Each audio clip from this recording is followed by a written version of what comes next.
안녕하세요. 지방에서 작은 빵집을 운영하고 있는 30대 여성입니다. 작년까지만 해도 아버지와 같이 운영하던 빵집을 혼자 운영하려니 어색하다 못해 아버지가 그리울 지경이네요. 아직도 빵 반죽을 하다가 뒤를 돌아 아버지를 부르기도 하는데요. 언제쯤이면 아버지에 대한 부재를 마음속에 묻을 수 있을지 의문이에요.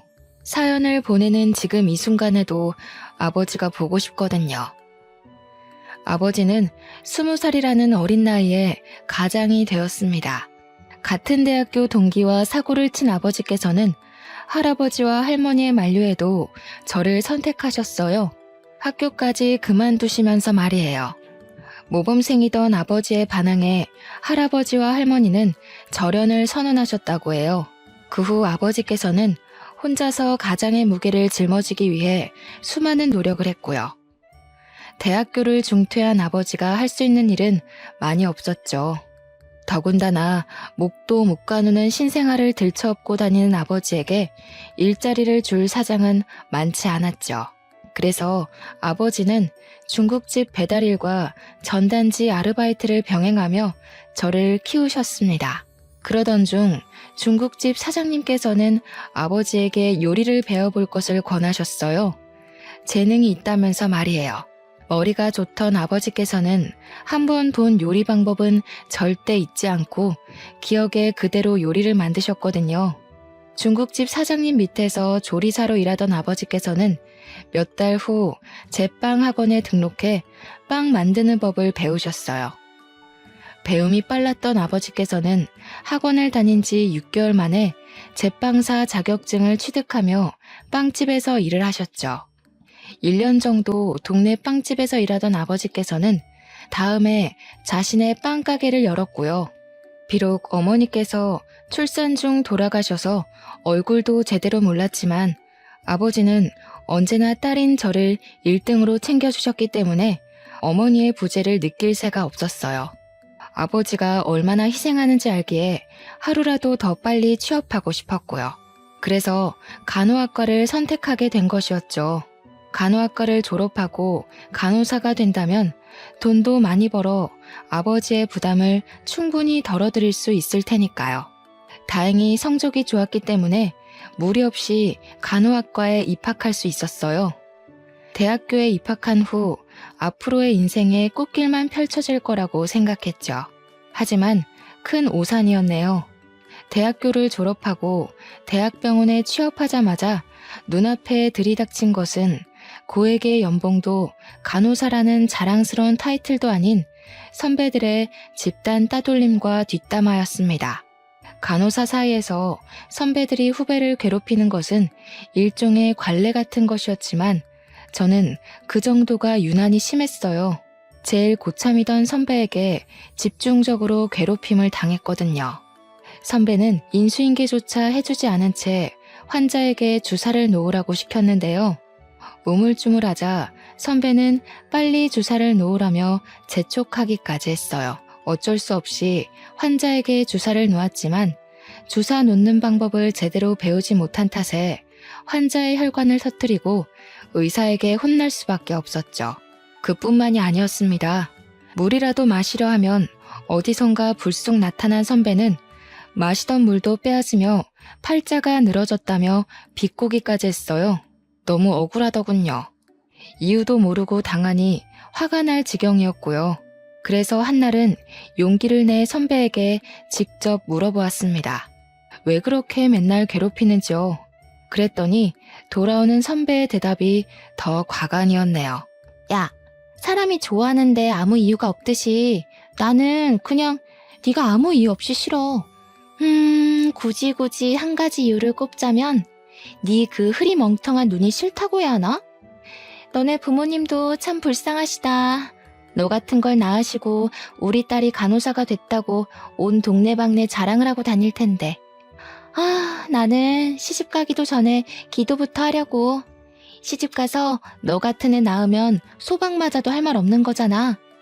우리한테 말은 안 했지만 혹시 모르지?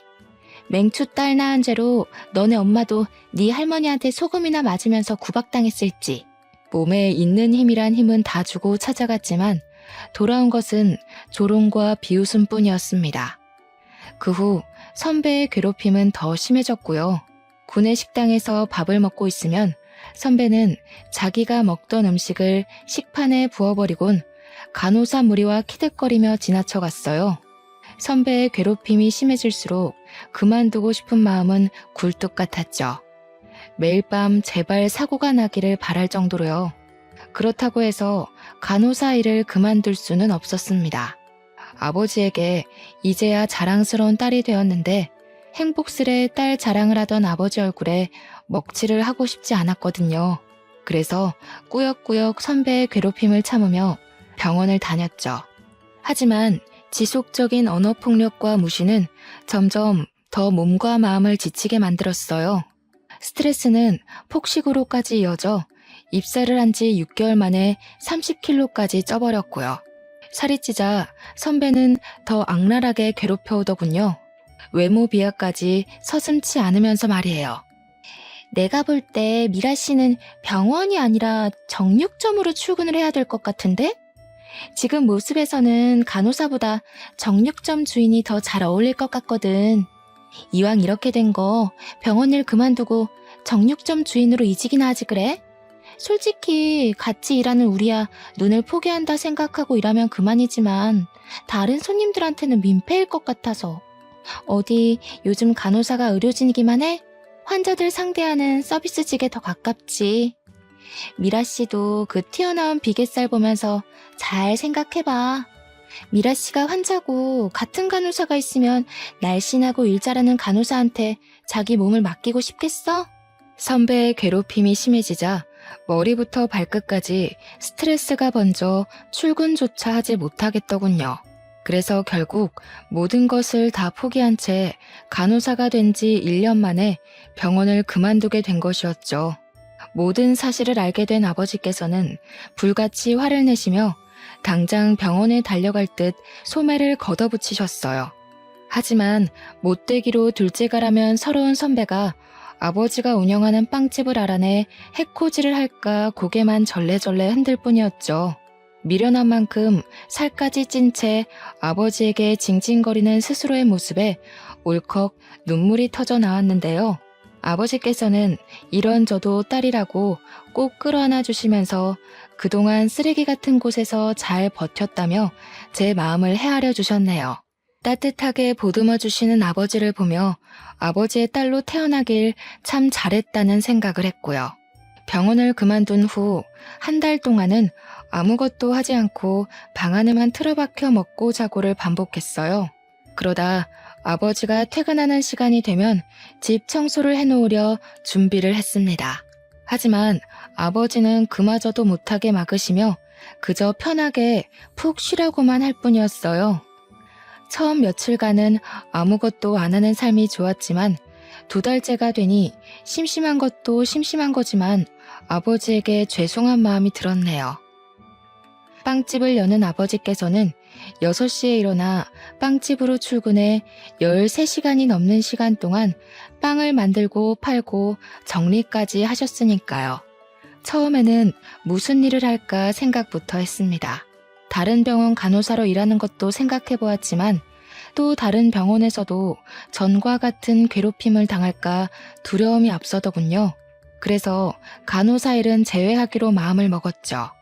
물론 4년간의 대학교에 낸 등록금과 지금까지 간호사로 일하던 시간이 아깝기는 했지만 그게 앞으로 인생을 사는데 큰 영향을 주는 것은 아니잖아요.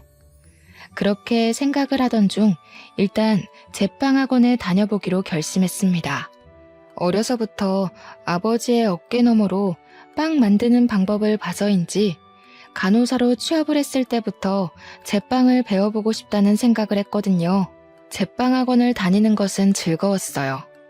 열심히 모양을 잡은 반죽이 따끈한 빵이 되는 것을 보는 것도, 새로운 빵을 만드는 방법을 배우는 것도 신기했어요.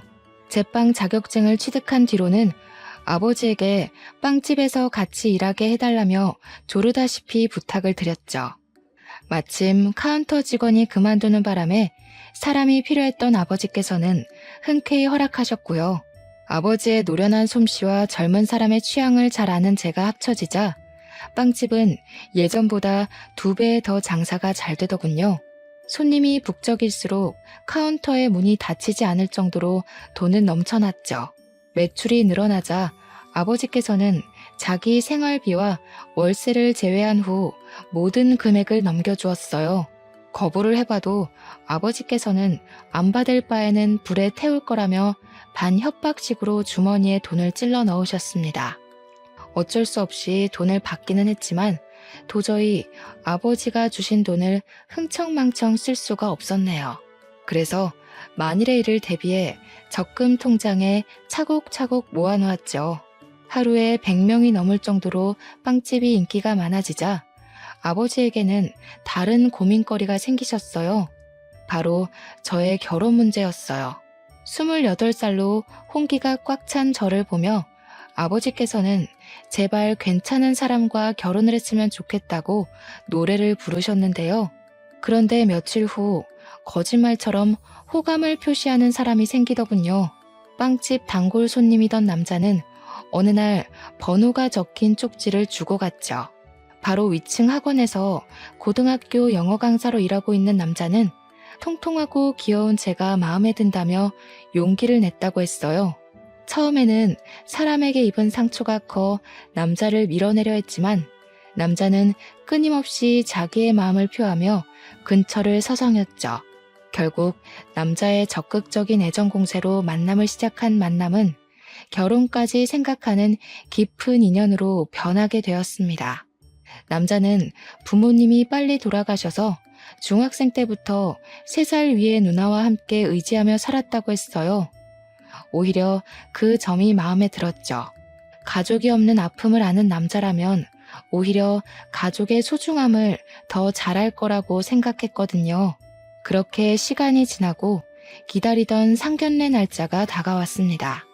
아버지께서는 내색을 하지는 않으셨지만 상견례 자리가 무척 떨려 보이셨어요. 저 또한 예외는 아니었고요. 아직 얼굴을 보지는 않았지만 남자의 누나라면 좋은 관계를 맺을 수 있다고 생각했네요. 서로 같은 아픔이 있는 사람들끼리는 더 빨리 친밀감을 쌓는 법이잖아요. 마침 상견례 장소로 정한 식당 옆으로 꽃집이 보이더군요. 꽃집 앞에는 핑크색 장미꽃이 놓여 있었어요. 그 꽃은 꼭 앞으로 시작될 앞날을 축복해주는 기분이 들었고요. 그래서 계산을 한 뒤 꽃다발을 품에 안고 식당 안으로 들어갔죠. 은은하게 퍼지는 장미 향기를 맡으며 앞으로의 앞날이 봄날이 펼쳐질 거라고 확신했습니다. 하지만 이런 확신은 예비 신우이의 얼굴을 보는 순간 산산이 부서지고 말았네요. 꿈에서조차 나올까 두려웠던 선배가 떡하니 바로 앞자리에 앉아 있었으니까요. 선배의 얼굴을 보는 순간 입가에 경련이 일어났어요. 품 안에 있던 꽃다발은 들고 있기 힘들 정도로 무겁게 느껴졌고요. 장미다발은 바닥에 떨어지자 파릇파릇하던 꽃잎들은 다 떨어져 버렸습니다. 식당 바닥에는 온통 장미 꽃잎뿐이었죠. 서 있는 자세에 그대로 얼어있자 저와 남자를 번갈아가며 쳐다보던 선배는 손을 높이 들어올려 남자의 뺨을 내리쳤죠. 있는 힘껏 말이에요. 야, 너는 주변에 만날 여자가 그렇게 없냐? 내가 평범한 애면 말을 하네. 하필 골라와도 저런 돼지 같은 애를, 최소한 사람 같은 애를 데리고 왔어야지. 이건 뭐 도살장에 끌려가는 돼지를 데리고 온 것도 아니고 차라리 이럴 거면 결혼을 하지 말고 학원이고 뭐고 다 때려치우고 시골에서 돼지 농장이나 열어. 신부감을 왜 구해? 농장 암돼지 중에 아무나 하고 결혼하면 되지. 뭐? 돼지 농장? 부모 없이 열심히 살았다고 해서 좋게 봐주려고 했더니 자네가 말한 부모 없이 열심히 살았다는 게 남의 집 귀한 자식들 비아냥거리면서 부모들 생사를 다 깎아버린 걸 말하는 건가? 내가 아무리 우리 딸 시집 보내고 싶다고 해도 이건 아니지. 어른 있는 데서 버르장머리 없이 동생한테 손찌검하는 꼴을 보면 우리 딸한테 어떻게 대할지 안 봐도 뻔하지. 자네 누나가 돼지 같다고 한 내 딸, 나한테는 눈에 넣어도 아프지 않을 귀한 자식이니 이번 결혼은 없던 일로 하겠네. 아버지께서는 손까지 떠시며 분노하셨습니다. 선배가 막대 먹은 것은 알았지만 어른 앞에서까지 이럴 줄은 몰랐죠. 아버지께서는 선배에게 따끔한 혼을 내셨지만 선배는 콧방귀를 끼며 들은 채도 안 했고요. 저 비계덩어리를 눈에 넣으신다고요? 그러다가 실명하실 텐데. 저도 아저씨 딸처럼 뚱뚱하고 굼뜬 옳게 생길까봐 걱정했는데 잘 됐네요. 둘이 결혼한다고 했으면 제가 어떻게 해서라도 이혼시키려고 했는데 제가 또 사람 피말리는 건 전문이거든요. 아저씨도 자꾸 딸 예쁘다고 감싸지만 마시고 따끔하게 혼도 내고 그러세요. 음식도 작작 먹이고요. 접시도 뜯어먹게 생긴 여자를 누가 좋아하겠어요? 소박이나 안 맞으면 다행이지. 딸 밥 해먹일 때도 고생이시겠네요. 사람만 한 수트로 밥을 지어야 하니. 그래도 아저씨 집은 좋겠네요. 바로 옆에 음식 처리기가 떡하니 버티고 서 있잖아요. 아, 그것보다는 밥값이 더 많이 들려나? 누나, 도대체 언제까지 이럴 거야? 누나 때문에 도망간 애들이 한둘인 줄 알아? 이럴 거면 상견례 자리는 왜 따라오겠다고 한 거야? 매번 누나 때문에 이런 식으로 결혼 엎어지는 것도 지겨워. 차라리 계속 깽판을 치고 싶은 거면 누나야말로 상견례 자리에서 이러지 말고 차라리 개싸움하는 데를 가라고. 너 고작 저 비계덩어리 때문에 나한테 화내는 거야? 부모님 돌아가시고 내가 너를 어떻게 키웠는데. 도대체 뭐에 홀려서 나한테 이러는지는 모르겠지만 너 정신 똑바로 차려. 와이프는 얼마든지 바꿀 수 있어도 피나는 형제끼리는 죽을 때까지 같이 가는 법이야. 막말로 전현이 바람이라도 피우고 나면 너 어쩔 건데? 저 아저씨가 네 편 들어줄 것 같아? 이 세상에 네 편 들어줄 사람 나밖에 없을걸? 이 세상에 내 편 들어줄 사람이 누나밖에 없는 게 아니라 이 세상에 나를 제일 괴롭히는 사람이야. 이 결혼 깨지면 다시는 누나 안 볼 테니까 그런 줄 알아. 상견례가 끝난 후 남자는 매일같이 저희 집 앞을 찾아왔어요. 누나의 잘못까지 자신이 빈다면서요. 하지만 아버지는 단호하게 남자를 밀어내셨죠. 언제나 다정하시던 아버지의 환한 모습에 당황하기도 했습니다. 이만하면 봐줄만도 한데 아버지께서는 절대 물러나지 않으셨거든요. 하지만 한편으로는 이런 아버지가 있다는 것이 고맙기도 했네요. 아버지가 아니었다면 바보 같은 저는 얼렁뚱땅 남자의 사과에 넘어가 빚지는 결혼을 했을 테니까요. 아버지가 계속해서 강한 태도로 나오자 급기야는 선배까지 집 앞으로 찾아오더군요. 선배는 자신이 경솔했다며 제발 이 결혼만은 진행해달라고 했습니다. 선배의 사과를 받은 후에야 아버지는 결혼을 허락하셨고요.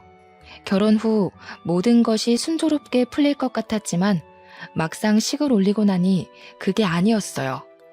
결혼은 현실이란 말을 이해하게 되었죠. 어른의 도움 없이 혼자서 학업을 마쳐야 했던 남편에게는 빚이 참 많았거든요. 학자금 대출금부터 차 할부금까지 남편의 월급은 손에 들어오기도 전에 곳곳에 있는 채무자들에게 넘겨주는 셈이었죠. 그래서 모아놓은 돈으로 신혼살림을 시작했네요. 신혼집을 구하고 가구를 사서야 아버지께서 왜 그렇게 많은 돈을 저에게 주셨는지 알게 되었습니다. 다행히 차곡차곡 돈을 모아놓은 탓에 아파트로 이사를 갈 수 있었어요. 물론 20년이 지난 구축이기는 했지만 집주인이 워낙 관리를 잘해놓은 탓에 리모델링을 할 필요도 없었고 더군다나 위치가 너무 좋았죠. 새로 구한 신혼집은 도보로 출근을 할 수 있었습니다. 신혼집을 구하고 가구로 집을 채워놓고 나니 딱 절반 가까운 금액이 수중에 남더군요. 남은 돈은 당연히 아버지에게 드렸고요. 남편 또한 아버지에게 지원받은 것이 있으니 당연히 수긍할 거라고 생각했죠. 하지만 남편은 저와 생각이 많이 다른 것 같더군요. 우리 형편도 넉넉하지 않은 마당에 괜히 아까운 돈을 아버지에게 드렸다면서 입이 오리만큼 나왔거든요. 그걸로도 모자라 남편은 아버지에게 드렸던 돈을 다시 찾아오라고 했네요. 나이도 많고 혼자 사는 아버지에게 그 큰 돈이 무슨 필요가 있냐면서요. 기가 막혔습니다. 남편을 비하하는 것은 아니었지만 집을 사는데 돈을 보태기는커녕 몸만 달랑 들어온 주제에 마치 돈주인이라도 된 듯이 뻔뻔하게 나오는 것을 전혀 이해할 수 없었어요. 그래서 꾹 다물었던 입을 연 것이었죠. 내가 치사하게 들릴까봐 이런 말까지는 안 하려고 했지만 당신 좀 너무한 거 아니야? 집 사는데 10원 한 장 안 보탰으면서 돈 욕심은 왜 그렇게 많은 건데? 누가 보면 집이며 차며 다 당신 돈으로 해온 줄 알겠어. 당신이 지금 아파트에서 뱃다식에 자서 까먹었나 본데 우리 형편에 이 정도 평수 아파트에서 비싼 가전제품 들이고 사는 게 다 누구 덕분인데 아빠 돈 아니었으면 우리가 이렇게 살 수나 있었겠냐고. 아, 그래. 네 본심이 이거였네. 그래. 나 부모도 없고 가진 것도 없어서 장가 올 때 빈손으로 들어온 능력 없는 놈이다. 근데 그게 뭐 어때서? 모르고 결혼한 것도 아니고 다 알고 결혼했으면서 이제 와서 그거 가지고 걸고 넘어지는 이유가 뭔데? 애초에 결혼이라는 게 왜 있는 건데? 서로 부족한 점 있으면 채우고 살라고 있는 거잖아. 나도 나지만 당신도 잘난 거 하나 없으면서 서로 보듬고 사는 게 당연한 거잖아. 그까짓 돈 얼마나 한다고 남편 속까지 들치면서 말썽을 피우는지. 우리 사정 뻔히 알면서 장인어른도 그러시는 거 아니야. 빵 반죽만 주무르는 사람이 그 많은 돈 쓸 데가 어디 있다고. 내가 부모였으면 형편 어려운 딸내 부부한테 줬을 거라고. 늙으면 욕심만 많아진다고 하더니 장인어른이 딱 그 꼴이잖아. 당신, 우리 아빠한테 어떻게 그런 말을 할 수가 있어. 우리 아빠 표현은 안 하지만 당신 엄청 아끼셨어. 그리고 돈 필요할 때마다 우리 아빠한테 몰래 가서 용돈 달라고 손 내밀었던 거 내가 몰라서 가만히 있었는지 알아? 당신이 우리 아빠한테 가져간 돈만 다 합쳐도 돈 1,000만 원은 나와. 근데 뭐? 우리 아빠가 늙어서 욕심만 많아? 나는 무슨 일이 있어도 그 돈 다시 못 가져오니까 그렇게 돈이 가지고 싶으면 당신이 직접 대리운전을 하던 편의점 아르바이트를 하던 일하면서 벌어. 애초에 성인이면 자기가 쓸 돈은 자기가 책임지는 게 당연한 거잖아? 그래, 고아 주제에 아빠 잘 만나서 호강에 코 박은 마누라한테 내가 뭘 바라겠냐? 그냥 닥치고 돈이나 벌면서 처가살이나 해야지. 반박할 말이 없는지 남편은 씩씩거리며 화만 낼 뿐이었어요. 돈 문제로 다투고 난 후에는 감정이 상했는지 일주일 정도 각방을 썼고요. 남편의 행동이 지나치다는 것은 알았지만 얼굴을 붉힐 정도로 심한 일도 아니었기에 그냥 넘어가려고 했는데요. 먼저 신우이에게 전화가 오더군요. 신우이는 전화를 받자마자 입에 담지 못할 상스러운 말들로 귀를 더럽혔습니다. 어찌된 영문인지 신우이는 아버지에게 드린 돈의 행방을 알고 있더군요. 추측하는 것은 간단했어요. 입이 50원짜리 동전보다 싼 남편이 그 사이를 못 참고 신우이에게 돈 때문에 싸운 것을 일러바친 것이었죠. 신우이는 세상이 아무리 좋아졌지만 어디 남편에게 바락바락 언성을 높이냐면서 혼을 내기 시작했습니다. 병원에서 저를 괴롭힐 때처럼 말이에요. 하지만 그때처럼 가만히 당하고만 있지는 않았네요. 형님이 이렇게까지 저희 부부 지갑 사정을 생각해 주시는 줄 몰랐네요. 이럴 줄 알았으면 형님한테 명품백이 아니라 그냥 결혼식 기념 뷔페 이용권이나 드리는 건데 제가 생각을 잘못했네요. 그럼 말 나온 김에 제가 형님한테 사드린 명품백 먼저 다시 돌려주시겠어요? 그 가방 판돈이면 저희 아버지 드린 돈만큼은 못하더라도 우리 그이 차 할부금 갚을 돈은 될 것 같은데요. 아시다시피 저희 아버지는 연세가 있으시잖아요. 나이 들어서 아픈 게 제일 서럽다는데 그래도 돈은 있어야죠. 가방은 저희 집 주소로 보내주시면 돼요. 가방 이야기를 꺼내자 신우이는 언제 떠들었냐는 듯이 가만히 있었습니다. 남의 돈으로 생색은 내고 싶지만 자기가 가진 걸 포기하면서까지 남편을 돕고 싶지는 않았던 것이죠. 이번 일로 잘 마무리되면 좋았겠지만 남편과 신우이는 여러 번 사건 사고를 일으키며 머리를 아프게 했어요. 사치가 심한 신우이는 언제나 생활고에 시달렸습니다. 월급을 받는 족족 미친 듯이 카드를 긁던 신우이는 부업을 시작한다고 했고요. 신우이가 선택한 부업은 보험이었어요. 보험 영업을 뛰는 친구를 따라 시작한 것이었죠. 신우이가 살가운 척을 한 것도 보험을 시작한 후부터였습니다. 빵집 근처에는 코빼기도 안 비치던 신우이는 병원 일이 끝나면 빵집으로 달려와 보험을 들라며 아버지와 저를 꼬시려고 했죠. 필요한 보험이라면 들어줄 법도 했지만 신우이는 50만 원이나 되는 종신보험을 가입하라며 서류를 내밀었어요.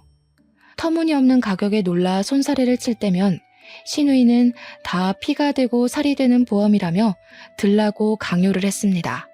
참다 못한 아버지께서 호통을 치자 신우이는 그제서야 보험 서류를 가방에 집어넣었고요.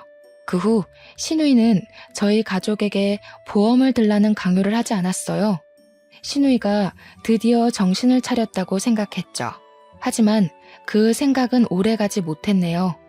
우연히 확인한 남편의 통장에서는 꾸준히 50만 원이 빠져나가고 있었거든요. 남편에게 50만 원의 행방을 묻자 처음에는 노트북을 사서 그런 거라며 변명을 했어요. 하지만 계속 추궁하자 신우이에게 종신보험을 들어주었다고 실토를 했죠. 남편이 신우이에게서 말도 안 되는 보험을 들어준 것도 화가 났지만 제일 어이가 없었던 것은 신우이였습니다. 자신의 사치를 하기 위해 하나밖에 없는 남동생에게 말도 안 되는 보험을 팔아먹다뇨. 남편의 벌이가 좋았다면 그런가 보다 하고 넘어갔을 수도 있지만 한 달에 300 남짓 버는 사람에게 50만 원은 너무 큰 돈인 거잖아요. 더군다나 학자금 대출과 차 할부금까지 있는 것을 뻔히 알면서 보험을 들라고 강요하다뇨. 당장 보험을 해지하라 말했지만 남편은 요즘 신우이의 사정이 넉넉지 않아 자신이 해지하면 큰일이라고 하더군요. 큰일 나겠지. 백화점에서 룰루랄라 돈 쓸 생각에 신나 있었는데 당신이 보험 해지라도 해봐. 돈 물어주느라 백화점 쇼핑은커녕 밀려있는 카드값도 못 낼 텐데. 형님도 진짜 너무해. 학자금 대출이랑 차 할부금만으로도 빠듯해서 허리 졸라매고 사는 거 뻔히 아시면서 어떻게 50만 원이나 되는 엉터리 보험을 다른 사람도 아니고 동생인 당신한테 들라고 하셔? 아무리 사기꾼이어도 자기 가족은 안 건드린다는데 형님은 도대체 뭐야? 하나밖에 없는 가족이면서 도와주지는 못할 망정 다 부러진 허리에 빨대 꽂으려고 하잖아. 졸라매다 부러진 허리 보는 게 안타까웠으면 당신이 누나 보험 들어줬으면 됐잖아. 일을 꼬이게 만든 게 누군데? 가게 돈통만 털어와도 그까짓 50만 원은 그냥 내겠구먼. 그까짓 50만 원 가지고 유나는. 신우이에게 깜빡 속아 사기를 당했으면서도 남편은 끝끝내 당당했어요. 아니 오히려 뻔뻔하게 턱을 치켜들었습니다. 그래서 직접 나서기로 했죠. 병원을 찾아가자 예상대로 신우이는 오리발을 내밀더군요. 그래서 확실하게 으름장을 놓았습니다. 당장 남편 앞으로 들어놓은 보험을 해지하지 않는다면 보험 사기죄로 고소를 한다고요. 협박을 하고 싶지는 않았지만 말귀를 못 알아듣는 신우이에게는 이 방법뿐이었어요. 역시 고소를 한다는 소리에 신우이는 금세 꼬리를 내렸고요. 된통 매운맛을 봐서인지 그 다음부터는 신우이 또한 함부로 굴지 않았어요. 신우이와는 여전히 껄끄러운 관계이기는 했지만 그래도 얼굴을 붉히지 않을 정도의 거리를 유지하는 것만으로도 다행인 거잖아요. 남편 또한 보험 사건 이후 반성을 했기에 부부관계 또한 더할 나위 없이 좋았는데요. 단 한 가지 문제가 있다면 아이가 생기지 않는다는 것이었습니다. 남편에게 검사를 해보자고 해도 아무 문제가 없다며 어물쩍 넘어갈 뿐이었어요. 처음에는 남편의 말처럼 시도하다 보면 언젠가는 아이가 찾아오겠지라고 생각했지만 1년이 지나도 아이는 저희 부부에게 오지 않더군요. 그런데 남편은 뜬금없이 혼자서 2박 3일로 여행을 가고 싶다고 했어요. 저는 흔쾌히 수락을 했고요. 샤워를 하러 간 남편의 핸드폰은 거실 소파에 있었는데요. 진동이 울리며 병원에서 문자 하나가 날아오더군요. 정관 수술 날짜였습니다. 문자를 확인하자 당황스러움을 감출 수가 없었어요. 이세를 얼마나 가지고 싶어 하는지 아는 장본인이 정관 수술이라뇨. 그래서 샤워를 하고 나온 남편에게 핸드폰을 보여주며 물어보았습니다. 그랬더니 남편은 의외의 대답으로 또 한 번 저를 놀라게 했네요. 실은 누나가 우리 사이에 아이 갖는 걸 싫어해서 당신 닮은 아이 낳으면 연 끊을 정도로 꼴 보기 싫을 것 같다고 해서 솔직히 당신한테 말은 안 했지만 사실 나도 아이 낳는 건 좀 그래. 윗물이 맑아야 아랫물이 맑은 건데 우리 둘 다 잘난 구석이라고는 하나도 없잖아. 이참에 잘 됐지 뭐. 애 이야기 나올 때마다 연기하는 것도 힘들었는데 이참에 우리 애 없이 둘이서만 재미있게 살자. 온몸에 피가 빠져나가는 느낌이었습니다. 남편은 물론 시누이까지 끔찍하게 느껴졌어요. 두 남매의 손바닥 위에서 놀아났다고 생각하니 눈물조차 나오지 않을 정도로 비참했고요. 그동안 아이를 가지고 싶다며 설레발치던 모습을 보며 두 남매가 뒤에서 얼마나 비웃었을지 상상하자 소나기에 있던 힘이 쫙 빠져나갔죠. 이쯤 되니 이혼을 고민하게 될 정도였습니다. 우유부단한 남편의 성격은 흐린 눈으로 지나갈 수 있었지만 그 앞에 버티고 서 있는 시누이의 횡포는 눈이 매워 도저히 그냥 넘어갈 수가 없었거든요. 결국 고심 끝에 이혼을 결심하고 아버지에게 말씀을 드렸죠. 그랬더니 아버지께서는 자기가 알아서 할 테니 그냥 참고 살라며 말씀을 하셨어요. 충격적이었습니다. 언제나 제 선택을 믿어주고 든든하게 지켜주던 아버지께서 시누이와 남편의 잘못을 눈감아 주라고 하다니 말이 되지 않는 거잖아요. 그런데 얼마 안가 병실에 누워 계신 아버지를 보자 서운한 마음을 가졌던 것도 후회가 되어 돌아왔네요. 아버지께서는 간암 말기 환자로 시한부 판정을 받은 거나 다름이 없는 상태셨습니다. 자신이 죽으면 혼자 남을 딸을 걱정해 이혼을 하지 말고 버티라고 한 것이고요. 이미 늦었다는 것을 알고 있었지만 그래도 희망의 끈을 놓고 싶지는 않았어요. 아버지가 없는 세상에서 혼자 사는 것은 도저히 상상할 수가 없을 만큼 끔찍했으니까요. 하지만 아버지는 이미 늦었다면서 씁쓸한 미소를 지으시며 남은 시간을 항암 치료나 하면서 허비하고 싶지 않다고 말씀하셨어요. 그러면서 남은 시간을 단둘이서 행복하게 보내자고 하셨고요. 그래서 빵집까지 닫으며 그동안 가게를 운영하느라 그간 가보지 못했던 제주도 여행도 가게 되었습니다. 그런데 제주도에서 돌아온 후 아버지께서는 뜬금없이 빵가게를 이전한다고 말씀하셨어요. 당황스러웠지만 언제나 옳은 선택을 하시던 아버지였기에 이번에도 믿고 따르기로 했죠. 이사간 곳의 건물주 아저씨는 참 다정하고 친절한 분이셨어요. 건물주 아저씨는 의사로 노후를 위해 건물을 매입했다고 설명하셨네요. 빵가게를 이전한 후 아버지의 상태는 급격하게 나빠지셨습니다. 혼자서 빵가게를 운영하게 되자 막막해지는 기분이었어요. 당장이라도 병원에 계신 아버지에게 달려가고 싶을 만큼 카운터에 혼자 남겨진 것이 두려웠죠. 하지만 그럴 때마다 힘이 돼준 것은 건물주 아저씨였습니다. 아저씨께서는 퇴근 시간마다 들러 위로를 해주시면서 청소 같은 것도 도와주셨어요. 숨겨진 아저씨의 딸이 아닐까라는 우스운 생각을 할 정도로 아저씨는 저를 세입자 그 이상으로 생각해 주셨죠. 마치 자신의 친딸처럼 말이에요. 사모님 또한 정말 좋은 분이셨습니다. 혼자서 큰 빵가게를 운영하는 것이 대단하다며 반찬을 가져다 주셨거든요. 좋은 인연으로 연결된 빵가게에서 저는 그 어느 때보다 편한 마음으로 일에 열중할 수 있었네요. 금요일 밤 여느 때와 같이 마감 청소를 하고 있자 아저씨께서는 문 밖에서 손을 흔드셨습니다. 그런데 아저씨 뒤에는 익숙한 모습의 사람이 보였어요. 시누이였습니다. 시누이는 아저씨를 보더니 깜짝 놀라며 냉큼 인사부터 했어요. 버릇없고 아나무인인 시누이가 모르는 사람에게 인사부터 하다니 당황스러웠죠.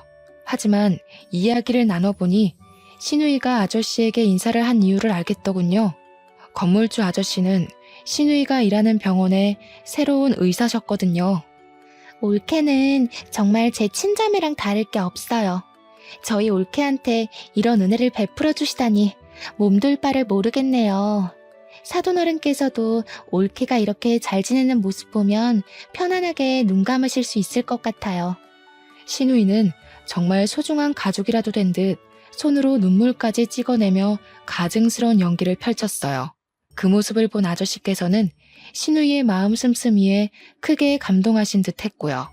그 후 신우이는 병원 일이 끝나기만 하면 건물주 아저씨와 함께 가게를 찾아왔어요. 쉬는 날이면 아저씨가 오는 시간에 맞춰 가게의 문을 열 때도 있었죠. 신우이가 가게에서 하는 일은 테이블에 앉아 핸드폰을 하는 것이 다였는데요. 창문 밖으로 신호등을 기다리는 아저씨의 모습이 보이면 들고 있던 빗자루도 빼앗아 열심히 청소하는 척을 했습니다. 흡족한 미소를 지으신 아저씨는 신우이에게 괜찮은 남자가 있으니 만나보는 것이 어떻겠냐며 제안을 하셨어요. 신우이는 당연히 그 제안을 수락했죠. 아저씨의 소개로 만난 둘은 연애를 한 지 3개월도 안 돼 결혼 이야기가 오갔는데요. 재벌에 가까운 재력가에 얼굴도 잘생긴 남자는 신우이가 만나기 아까운 남자였습니다. 갖고 온 빵을 진열할 때면 어느새 찾아온 신우이는 손을 내밀며 반지를 자랑했어요. 네 번째 손가락에는 1캐럿은 거뜬히 넘어 보이는 다이아 반지가 끼워져 있었죠. 아무래도 나는 참 복이 많은 것 같아. 뭐 엄마 아빠가 일찍 돌아가신 게 흠이기는 하지만 만나는 남자들마다 다 나한테 잘해주려고 하잖아. 별 볼 일 없는 여자들이나 끼리끼리 결혼한다고 하는 거지. 나 봐봐. 부모 없는 고아에 가진 거라고는 보증금 1,000만 원밖에 없는데 열째벌 안 부러운 남자 만나서 인생 핀 거. 이런 거 보면 신은 참 불공평해. 나같이 운 좋아서 만나는 남자들한테 모두 사랑받는 사람이 있는가 하면 올케처럼 사랑이라고는 가뭄에 콩 나듯이 받는 사람도 있잖아. 아, 우리 올케 불쌍해서 어쩌나? 그나마 그 뚱뚱한 몸뚱이 감싸주던 아빠마저 하늘나라로 갈 예정인 거잖아. 올케는 내 동생이라도 있는 걸 다행이라고 생각해. 아니었어 봐. 지금쯤 험한 사람 만나서 이 빵집도 다 날리고 판자촌 같은 집에서 유통기한 지난 삼각김밥이나 뜯어먹으면서 살았을걸? 어떻게든 무시하려고 했지만 신우이는 가는 곳마다 따라다니며 신경을 살살 긁어댔습니다. 가뜩이나 쇠약해진 아버지로 인해 곤두선 신경은 신우이의 막말로 인해 피가 날 정도로 고통스러웠죠. 그래서 다물고 있던 입을 열게 된 것이고요. 운이 좋은 게 아니라 남의 걸 잘 뺏어가는 거죠. 저 아니었으면 형님이 아저씨 만날 일도 없었고 분에 넘치도록 좋은 남자 만날 일도 없었을 거 아니에요. 저 아니었으면 말년에 편의점 돌아다니면서 폐기 처분된 삼각김밥 구걸하는 건 아마 형님이었을걸요? 세상 어느 남자가 돈 벌어오는 족족 다 써제끼는 여자랑 결혼하고 싶어 하겠어요. 제발 남의 거 훔쳐갔으면 창피한 줄 알고 입 좀 다물고 사세요. 이게 어디서 훈계질이야? 요즘에 봐줬더니 네가 날 아주 만만하게 보는구나. 카운터 앞에 서 있던 신우이는 빵 진열대로 걸어오더니 급기야 머리채를 잡기까지 했습니다. 어찌나 억센 힘으로 머리를 잡아챘는지 모근이 뽑히는 느낌까지 들었죠. 질 수 없어 힘겹게 팔을 들어 길게 늘어진 신우이의 머리채를 잡자 신우이는 가게가 떠나가라 비명을 질렀어요. 그런데 때마침 들어온 아저씨께서는 그 모습을 보더니 화들짝 놀라며 들어와 저희 둘을 뜯어 말리셨죠. 눈을 치켜뜨던 신우이는 아저씨를 보자 금세 눈물을 글썽이며 불쌍한 척 연기를 했습니다. 바로 해명하려 했지만 급기야 다리에 힘이 풀린 척 연기까지 하는 신우이를 보자 어이가 없어 말이 나오지 않을 정도였어요. 그 모습을 보던 아저씨께서는 신우이 편을 들며 윗사람에게 그러면 안 된다며 저를 꾸짖으셨고요. 그날 일이 있은 후 아저씨께서는 저희 가게로 들러 가족끼리 친하게 지내야 된다고 하셨습니다. 더 이상 신우이에 관해서 말을 하기 싫어 그냥 고개만 끄덕였죠. 그러자 아저씨께서는 신우이의 칭찬을 하셨어요. 요즘 같은 세상에 시부모에게 잘하기 위해서 잘 다니던 직장까지 그만두고 요리학원에 다니며 열심히 신부 수업을 받는 처녀가 어디 있냐면서요. 결국 신우이 편만 드는 아저씨를 보며 결국 폭발하고 말았죠. 가식 덩어리 안에 숨겨진 신우이의 음흉한 진짜 속내를 모르는 아저씨가 밉게만 느껴졌거든요. 그래서 신우이의 모든 실체를 까발렸죠. 하지만 아저씨께서는 단지 신우이에 대한 질투 정도로 넘기며 신우이와 사이좋게 지내라는 말만 할 뿐이었어요. 단시간 안에 아저씨를 자신의 편으로 구워 삶은 신우이를 보며 손뼉을 칠 수밖에 없었고요. 그래서 집에 더 빨리 들어갔습니다. 신우이의 실체를 아는 아버지라면 무조건 편을 들어주실 게 분명했거든요. 집에 문을 열고 깜짝 놀랄 수밖에 없었네요. 아버지께서는 의식을 잃은 채 거실 바닥에 쓰러져 계셨거든요. 한 손에는 아버지가 좋아하시던 닭발이 들려 있었습니다. 그게 어찌나 마음이 아프던지 저는 황급히 아저씨에게 전화해 아버지를 병원으로 옮겼지만 끝내 아버지께서는 눈을 뜨지 못한 채 세상을 떠나셨어요. 중요한 수술이 잡혀있다던 아저씨께서는 장례식장까지 잡아주시며 최선을 다해 도와주셨습니다. 그저 고마울 뿐이었죠. 아저씨가 나가고 넓은 장례식장 안에 혼자 있자 쓸쓸함과 서러움이 한꺼번에 밀려오더군요. 그래서 남편에게 황급히 전화를 건 것이고요. 허우대뿐인 남편이라고 해도 지금은 그 허우대라도 필요했거든요. 하지만 남편은 몇 통의 전화를 해도 받질 않았습니다. 결국 혼자서 텅 빈 장례식장을 지켜야 했죠. 불행 중 다행인 것이 있다면 장례식장에 온 사람이 손에 꼽을 만큼 적다는 것이었어요. 장례식에 온 사람들을 맞을 때면 내가 왜 이곳에 있는지 까먹을 정도로 아버지의 죽음은 멀게만 느껴졌는데요.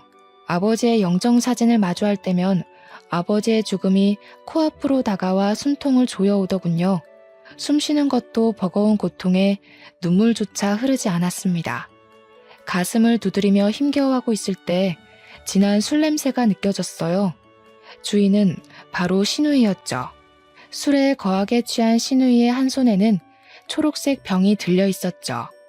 신우이는 오자마자 바닥에 누워 꼬부라진 혀를 놀리기 시작했습니다.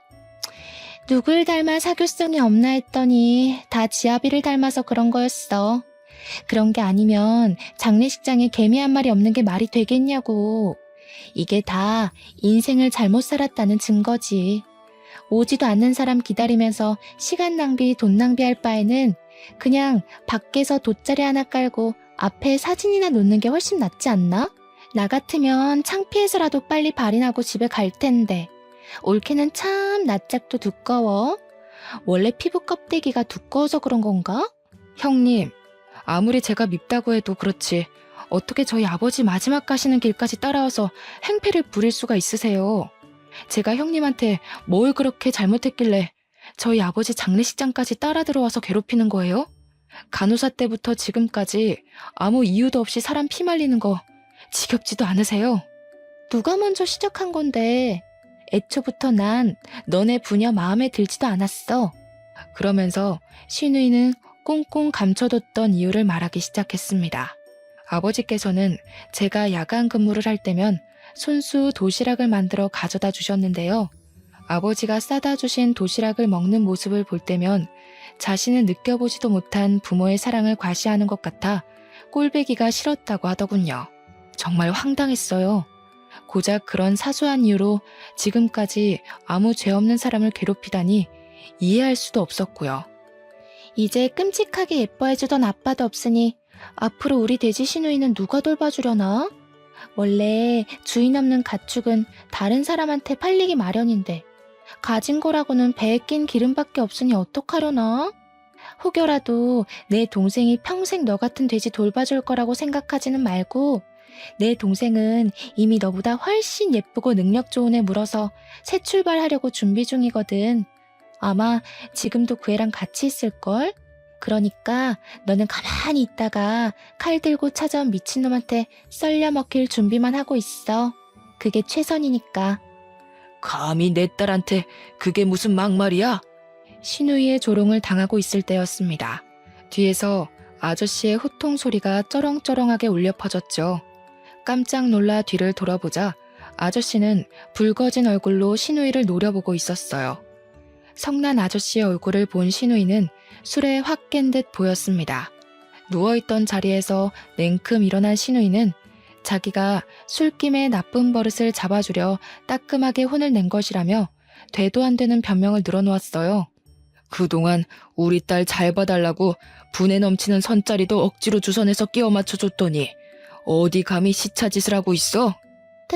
딸이라뇨? 그게 무슨 말씀이신지. 아저씨 입에서 나온 딸이라는 말에 저와 신우이 모두 당황할 수밖에 없었어요. 아무 말도 못하고 입만 뻐끔거리고 있자 뒤이어 들어온 사모님은 눈물을 훔치며 제 어깨를 꼭 끌어안아 주셨고요. 이제야 나타나서 미안하다, 우리 딸. 사모님 입에서 나온 딸이라는 말은 귀에 착 달라붙어 왔죠. 그리고 본능적으로 알 수 있었습니다. 사모님이 돌아가신 줄로만 알았던 어머니였다는 걸요. 부잣집 외동딸이었던 어머니의 임신 소식에 외가댁에서는 골머리를 앓으셨다고 해요. 그럴 수밖에 없었어요. 어머니와 어울리지 않게 아버지께서는 가난한 농부의 자식이었거든요. 그래서 어머니 또한 저를 지우려고 한 것이고요. 하지만 아버지께서는 무릎까지 꿇으시며 쥐죽은 듯이 아이를 키우면서 살 테니 제발 낳아만 달라고 애원을 하셨습니다. 어머니께서는 약속을 지키셨죠. 그 후 어머니는 자신의 존재를 비밀로 붙인 채 매달 생활비를 보태주면서 살아왔다고 해요. 그러던 중 시한부 판정을 받은 아버지의 전화에 모습을 드러내신 거고요. 이미 건물주 아저씨와 결혼을 한 어머니께서는 저의 존재를 그때 털어놓으셨습니다. 자식이 없던 아저씨께서는 어머니의 숨겨진 부분까지 안아주셨어요. 모든 것을 알게 되자 왈칵 눈물이 터져 나오더군요.